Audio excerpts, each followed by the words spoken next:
দ্রোণ এবং দ্রুপদ ছোটবেলায় একই গুরুকুলে পড়াশোনা করতেন। দ্রোণ ছিলেন ঋষিপুত্র, দ্রুপদ ছিলেন রাজপুত্র, রাজকুমার। তাই গুরুকুল জীবনটা অত্যন্ত কঠিন, তপস্যার জীবন, যেটা দ্রোণের পক্ষে সম্ভব ছিল, কিন্তু দ্রুপদের পক্ষে অনেকটাই অসম্ভব ছিল। একজন রাজপুত্রের পক্ষে গুরুকুল জীবন অত্যন্ত কঠিন এবং অত্যন্ত তপস্যাময় জীবন। তো সেই সূত্রে দ্রোণ সেই দ্রুপদকে গুরুকুল জীবনে অনেক সহায়তা করেছে ক্লাসমেট, বন্ধু হিসাবে। এবং তার কৃতজ্ঞতা স্বরূপ দ্রোণ মাঝে মাঝে বলতেন, দেখো বন্ধু, আমি তো পরবর্তীকালে রাজা হব, তুমি যেভাবে আমার উপকার করলে, যেভাবে আমাকে সাহায্য করলে গুরুকুল আশ্রমে, আমি তোমার ঋণ স্বরূপ আমি যখন রাজা হব আমার রাজ্যের 50% তোমাকে আমি দিয়ে দেব। স্কুল জীবনে, কলেজ জীবনে আমরা বন্ধু বান্ধবের সঙ্গে এই ধরনের অনেক কথাই আমরা আলোচনা করি, কিন্তু যখনই আমরা কলেজ ছেড়ে, ইউনিভার্সিটি ছেড়ে যখন আমরা চাকরি পাই, যে যার জীবনে ফিরে যাই, তখন এই কথাগুলো আর মনে থাকে না। ঠিক সেভাবেই দ্রোণের বা দ্রুপদের ক্ষেত্রে তাই ঘটেছিল। দ্রুপদ পরবর্তীকালে রাজা হয়েছেন, দ্রোণ কিন্তু মণিপুত্র হিসাবে সেই দারিদ্রতা জীবনে থেকে গেছেন। একদিন এত দারিদ্র পুত্র অশ্বত্থামা তাকে ভরণ পোষণের জন্য কিছুই ছিল না। তার মনে পড়লো, আমার বাল্য বন্ধু দ্রুপদ এখন রাজা হয়েছে, সে তো বলেছিল আমাকে তার রাজ্যের অর্ধাংশ প্রদান করবে। আমি তো ব্রাহ্মণ, আমার অর্ধাংশের প্রয়োজন নেই, আমি একটি গাভী চেয়ে নিয়ে আসবো তার কাছ থেকে, গাভীর দুধ দিয়ে আমার পুত্র সন্তানকে লালন পালন করব। এই আশা নিয়ে তিনি দ্রুপদ রাজ্যের রাজসভায় গিয়ে উপস্থিত হয়েছেন।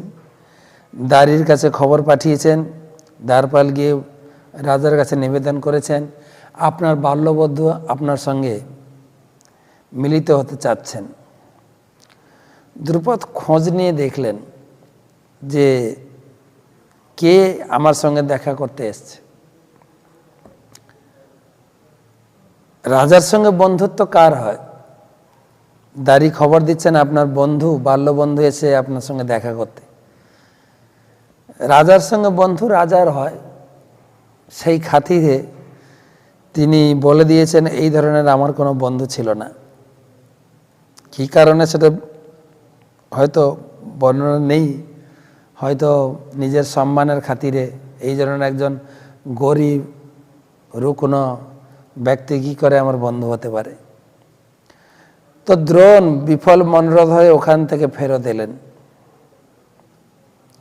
ভাগ্যক্রমে, ভগবান কার ভাগ্যে কি রাখেন ঠিক নেই, ভাগ্যক্রমে তিনি সেই তখনকার দিনে সব থেকে বড় ইউনিভার্সিটি, সেখানকার তিনি চ্যান্সেলর হয়ে, ভাইস চ্যান্সেলর হয়ে গেলেন। আর সেই স্কুলেই, সেই ইউনিভার্সিটিতেই পড়তে গেলেন শতকৌরব পুত্র এবং পঞ্চপাণ্ডব। 105 ভাই পড়াশোনা করলেন।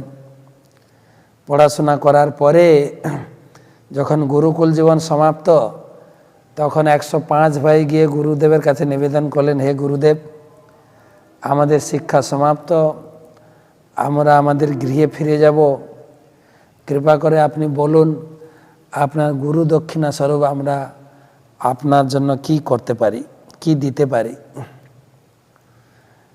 তখন দ্রোণাচার্য তিনি বললেন, হ্যাঁ, আমি তোমাদের কাছে দক্ষিণা চাই, তোমরা এখন যাও,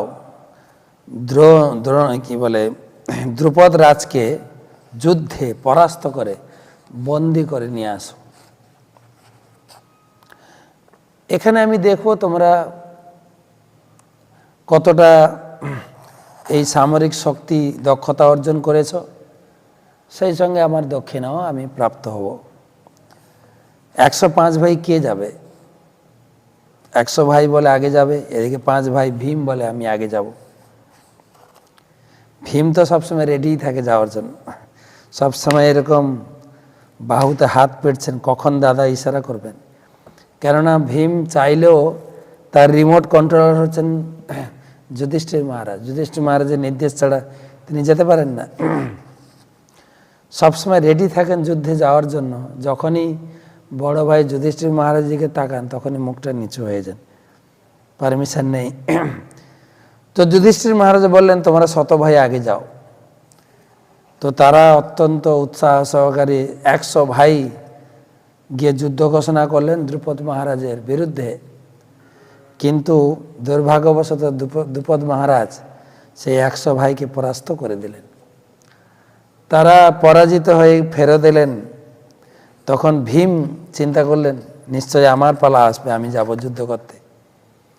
কিন্তু যুধিষ্ঠির মহারাজ বললেন অর্জুন তুমি যাও, তুমি একাই যথেষ্ট। এই দ্রুপদ মহারাজকে বন্দি করে এখানে নিয়ে এসে গুরু মহারাজের কাছে দক্ষিণা প্রদান করো। তো অর্জুন গিয়ে পরাস্ত করে সেই দ্রুপদ রাজকে বন্দি করে গুরু মহারাজ চরণে ফেলে দিলেন। গুরু মহারাজ এই হচ্ছে আপনার গুরু দক্ষিণা।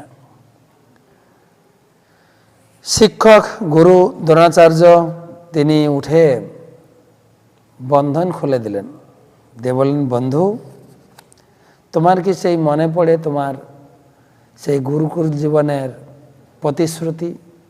তুমি না বলেছিলে তোমার রাজ্যের অর্ধাংশ আমি প্রদান করব? তাই তোমার সেই প্রতিশ্রুতি অনুযায়ী নদীর এপারের রাজ্যটা আমি নিলাম, নদীর ওপারের 50% তোমার দখলে থাকলো, 50-50 ভাগ হয়ে গেল। তো দ্রুপদরাজকে ছেড়ে দেওয়া হলো। কিন্তু দ্রুপদরাজ অত্যন্ত অপমানিত বোধ করে তিনি আর রাজ্যে ফিরলেন না। তিনি তপস্যায় বসলেন। তপস্যায় কোন ঠাকুরকে তপস্যা করলে তাড়াতাড়ি সন্তুষ্ট হন? শিব ঠাকুর। শিব ঠাকুরকে তপস্যায় সন্তুষ্ট করে শিব এসে দর্শন দিলেন। বর্ষ তোমার কি চাই? আমি দ্রোণাচার্যের মৃত্যু চাই। শিব ঠাকুর বললেন ঠিক আছে, তুমি বাড়ি গিয়ে একটা পুত্রেষ্টি যজ্ঞ করো। সেই পুত্রেষ্টি যজ্ঞেতে যে পুত্র জন্মগ্রহণ করবে, উৎপাদন হবে, সেই পুত্রই দ্রোণাচার্যের মৃত্যুর কারণ হবে। তো অনেক বড় কাহিনী। বাড়ি গিয়ে পুত্রেষ্টি যজ্ঞ করছেন, কিন্তু সেই যজ্ঞ থেকে 3 সন্তান উৎপন্ন হয়েছেন, পুত্র, কন্যা এবং শিখণ্ডী। এখন প্রশ্ন আছে পুত্রেষ্টি যজ্ঞতে কন্যা কোথা থেকে এলেন? এর আবার কাহিনী রয়েছে যে যখনই পুত্রেষ্টি যজ্ঞতে আহুতি প্রদান করবেন ব্রাহ্মণগণ, যাজ্ঞিক ব্রাহ্মণগণ, তখন দ্রুপদ রাজা মাথায় একটা বুদ্ধি এলো যে এই যে গুরুদেব দ্রোণাচার্যের তার একটা খতরনাক শিষ্য আছে, তার যে শৌর্য বীর্য আমি দেখেছি, আমার মতো ব্যক্তিকে সে পরাস্ত করে বন্দী করেছিল। তো সেই অর্জুন থাকলে এই দ্রোণাচার্যকে বধ করা অনেকটাই কঠিন হয়ে যাবে। তাই অর্জুনকে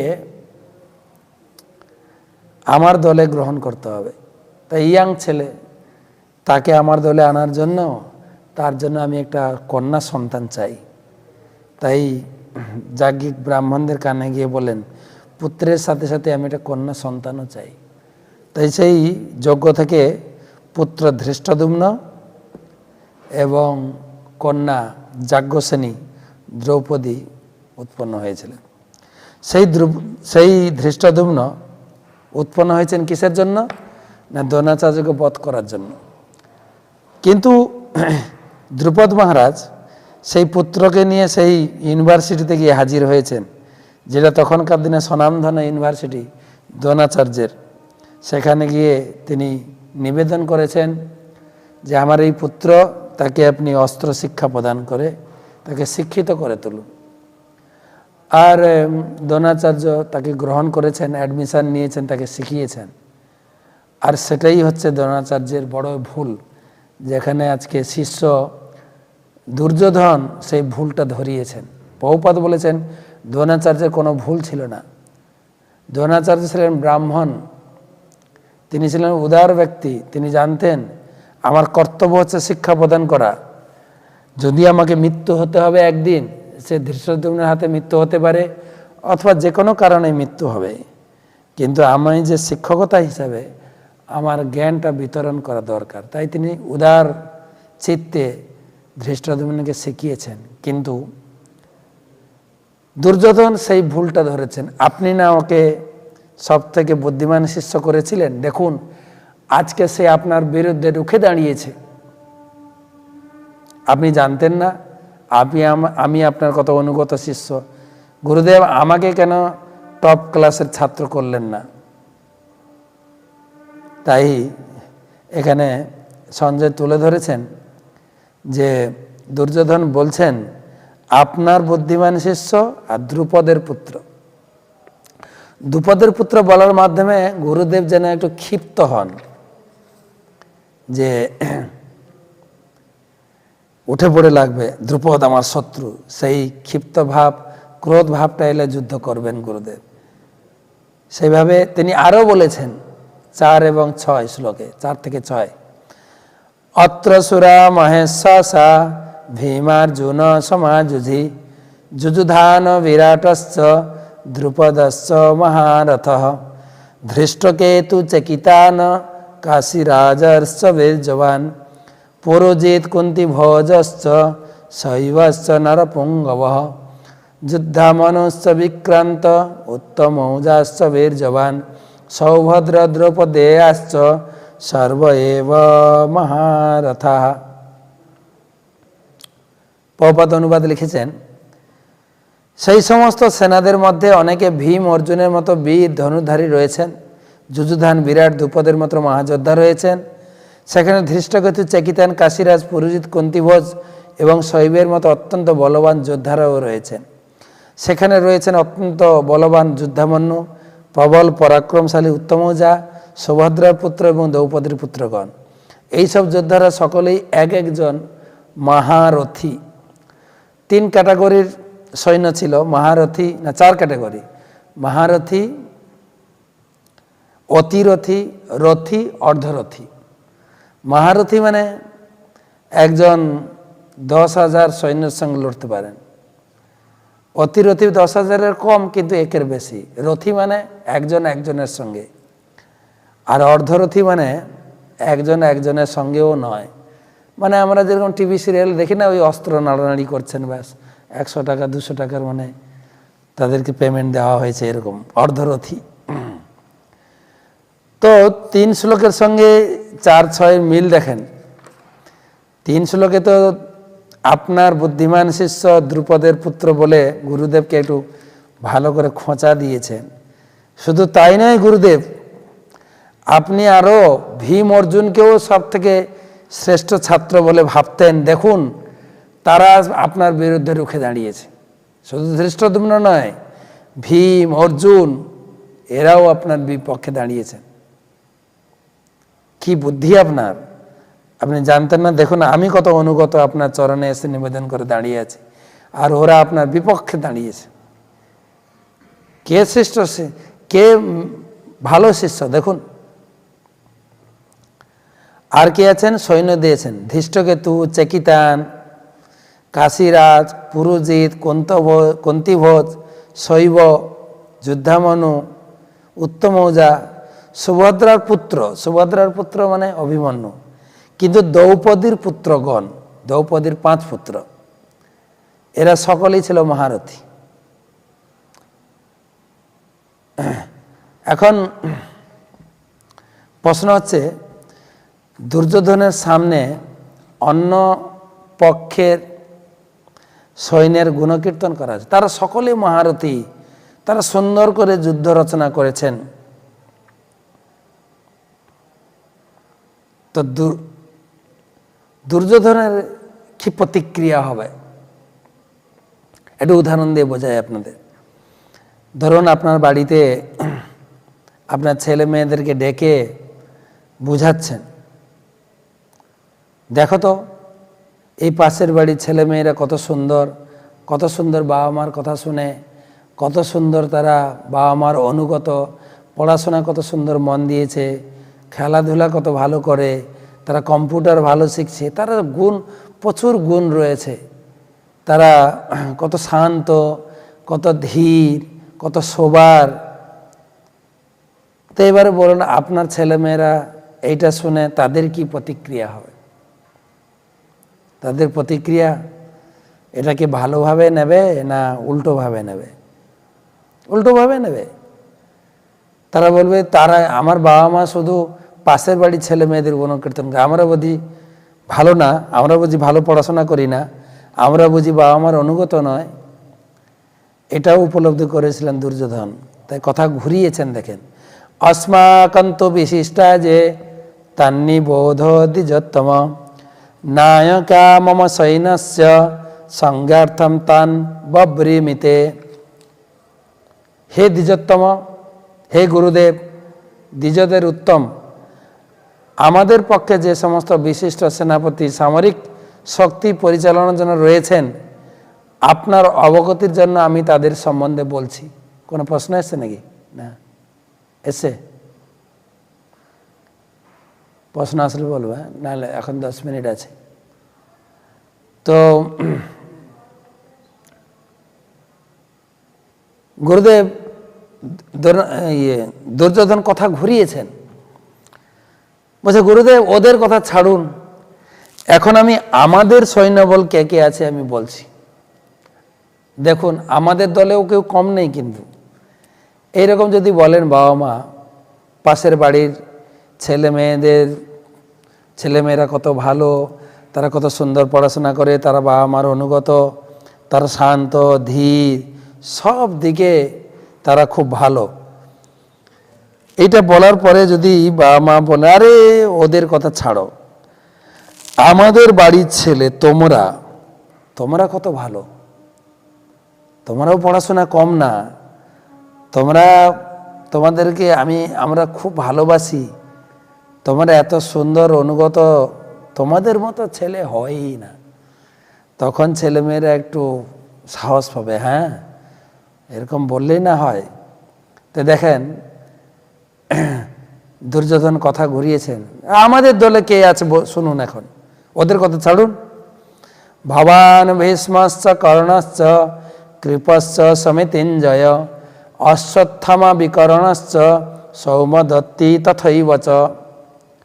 সেখানে রয়েছেন আপনার মতোই ব্যক্তিত্বশালী ভীষ্ম, কর্ণ, কৃপা, অশ্বত্থামা, বিকর্ণ, সৌমদত্তের পুত্র ভূরিশ্রবা, যারা সর্বদা সংগ্রামে বিজয় হয়ে থাকেন। আরে আমাদের দলে কে আছে কি বলবো, আপনি স্বয়ং আছেন। প্রথমে দ্রোণাচার্যকে সম্বোধন করে আপনার মতো ব্যক্তিত্বশালী।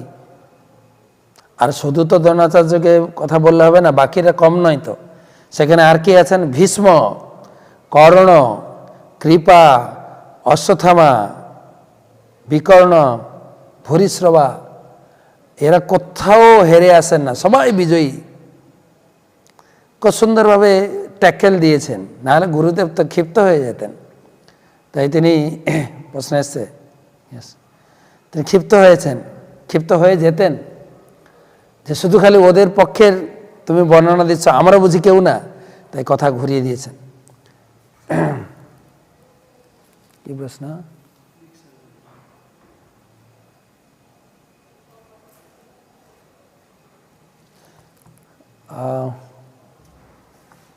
গীতা সম্বন্ধে প্রশ্ন, যে বিষয়ে আলোচনা আছে ওই বিষয়ে প্রশ্নটা অন্য প্রশ্ন, এটা আমি পরে উত্তর দেব। মেনলি গীতা বিষয়ে যে বিষয়ে আলোচনা আছে সেই বিষয়ে প্রশ্ন থাকলে আমরা এখানে আলোচনা করব। তো সরি, আপনার এই প্রশ্নের উত্তর আমি পরে দেব। তো এখানে দেখেন তো প্রশ্ন এসে কেন, এখানে আপনার মতো আপনি রয়েছেন আমাদের দলে, আমাদের কোনো পরাজয়ের কোনো সম্ভাবনাই নেই। আর ভীষ্মদেব আছেন, কর্ণ আছেন, কৃপা আছেন, অশ্বত্থামা, এদের সবার নাম বলতে হয়, শুধু দ্রোণাচার্য বললে হয় না। কিন্তু একটা ইন্টারেস্টিং জিনিস হচ্ছে, এটাও আপনাদের জানা দরকার, আমাদের দলে বিকর্ণ আছে। বিকর্ণ কিন্তু মহারথী নয়, বা এই এই যে দ্রোণাচার্য, ভীষ্ম, কর্ণ, কৃপা, অশ্বত্থামা এদের ক্যাটাগরিতে না। যদি বলা হয় যে আমাদের কোনো ভয় নাই, এখানে আমাদের একটা বড় অনুষ্ঠান করছি, এখানে শ্রীমৎ জয় পতাকা স্বামী রয়েছেন, শ্রীমৎ ভক্তিচারু স্বামী মহারাজ রয়েছেন, এখানে শ্রীমৎ ভক্তি পুরুষোত্তম মহারাজ রয়েছেন, এখানে শ্রীমৎ গৌরাঙ্গ প্রেম স্বামী মহারাজ রয়েছেন, এখানে বেণুধারী প্রভু আছে, আমি কিন্তু সেই মহারাজ বা গুরু মহারাজের ক্যাটাগরি না। কিন্তু ঠিক বিকর্ণ এইরকম। বিকর্ণ ছোটোখাটো একটা যোদ্ধা ছিলেন, তিনি মহারথীও ছিলেন না। বিকর্ণ ছিলেন দুর্যোধনের এক ভাই। তার নাম এখানে তুলেছেন এই কারণে, আচার্যগণ ব্যাখ্যা করেছেন যে বিকর্ণ একটু ধার্মিক প্রকৃতির ছেলে ছিলেন।